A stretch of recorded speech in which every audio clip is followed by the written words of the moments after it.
Merry Christmas and a Happy New Year po. Ako po si Frances Chua. Dito po kami sa PT Rehab ng Quirino Memorial Medical Center.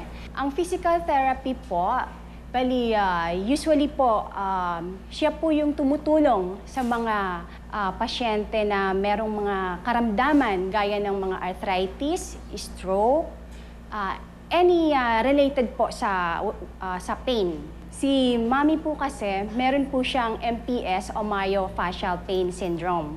So with that kasi, naninigas ang mga muscle natin dito. That's why earlier kanina, in-applyan natin siya ng mainit and ultrasound para lumambot ang mga muscle. And this time, what he's doing right now is ini-stretch yung muscle. And sa pagkakagawa po niyan, marirelieve po yung pain. Si baby naman po, meron po siyang fracture.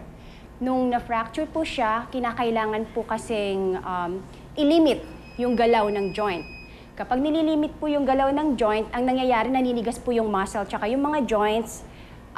Nung nirefer po siya sa amin, kailangan po namin itong paluwagin. Ito po yung ginagawa namin sa kanya ngayon. Yun po ang karaniwang connotation sa isang physical therapist, isang masahista. Pero this time po, baguhin po natin ang pagkakaintindi.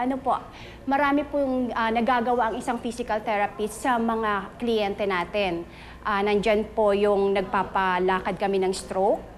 At eto po, pinalalakas po namin ang aming kliyenteng bata. Scope po kasi ng PT malawak.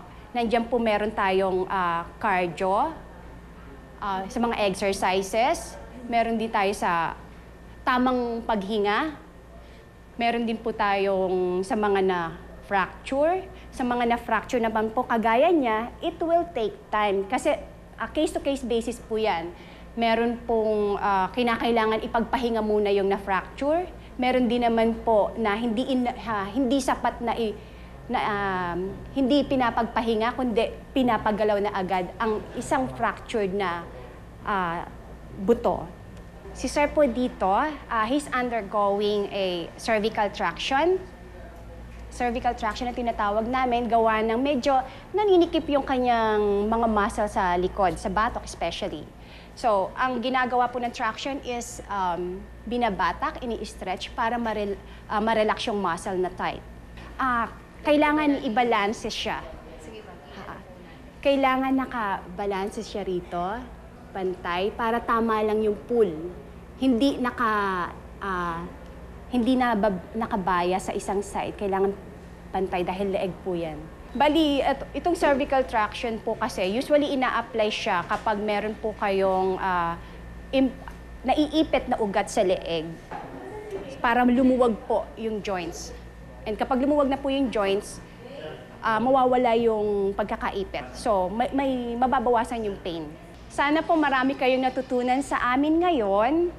At kung halimbawa po may mga katanungan po kayo, tumawag lang po kayo sa number 421-2250, local 205. Ito po yung Departamento ng Rehabilitasyon.